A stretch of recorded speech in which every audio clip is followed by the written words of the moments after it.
Well, welcome to part 4. As you can see, I've laid out most of the floor joists here. I left them out in the middle where I gotta work around the wheel wells here and the tires. And then of course, where I'm gonna put in the fish hole. That'll change here pretty quick as well. I just thought I'd get it in to make sure it's all squared up. But she's perfectly square and still flat, so I am very happy camper, or happy fisherman, whatever way you look at it. Anyway, things are going pretty quick, so I'll do an update here as soon as I get the plywood on, get it flipped over, and start getting it ready for installation. Alright, here we go. The floor is framed up, plywooded. Gotta layer this, what do they call it, Tyvek, I guess, on there. It's glued on the surface, and there's no holes punched at all in it, and all the corners where I had to cut in for the wheel wells and the fish hole have all been sealed, and it goes right up and around the edge. I built it on top of the deck, or on top of the trailer, upside down. So now this will just stand up, and I'll lay it on top of the deck, and hopefully it'll go smoothly.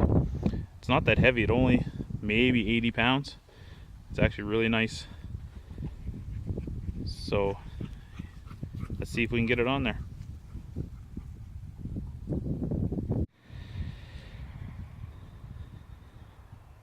So now we got the floor all squared up and nice and level, straight across. I'm going to get some large lag bolts, or some carriage bolts. We're going to go at the front, probably every 4 feet maybe, down each side, and just suck this thing to the frame, making sure that we don't suck it tight where I joined the or stretch the frame out, because it's actually about just less than a 1/4 inch thinner. So we're going to make sure we're one on one side, because this expansion is right here. So we'll put one here. I'm going to skip this and just go a little further, put another one here. That'll just kind of bridge that gap, so we won't pull it down into like a bow.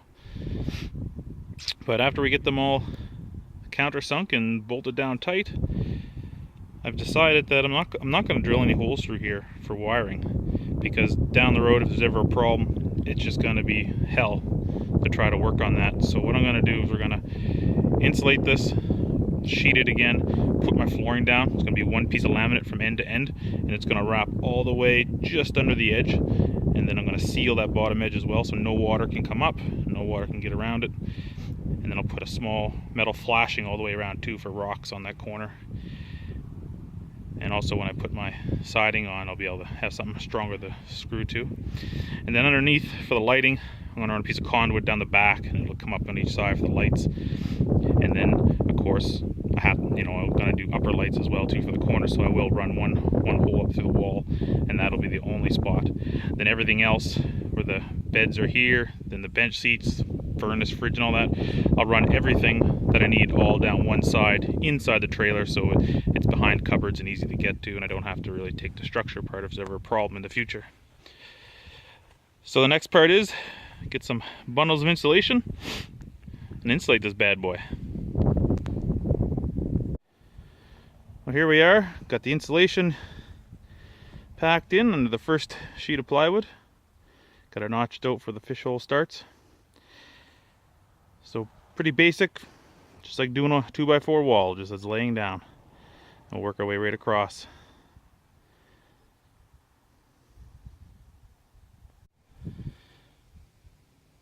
Well, here we go. We got the lino on. It is now fully watertight, top and bottom. It's stretched on quite nicely. It's about 27 degrees outside right now, so it stretches like a balloon. So I'm sure as it gets cooler this evening, this thing will pull tight as a drum. I was going to cut out the fish hole in the wheel wells, but I just got a weather warning on my phone here saying you got a chance of extreme thunder showers or thunderstorms and large hail possibly. So I think I'm going to leave it like this for now, and I'll probably actually leave it this way, putting a piece of wood over the hole in the wheel well so I don't walk on it by mistake. I'll probably leave it this way until I build the walls and the roof, and then I will cut out the fish hole and 2 wheel welds and build my wheel wells over top. So that's the end of this part.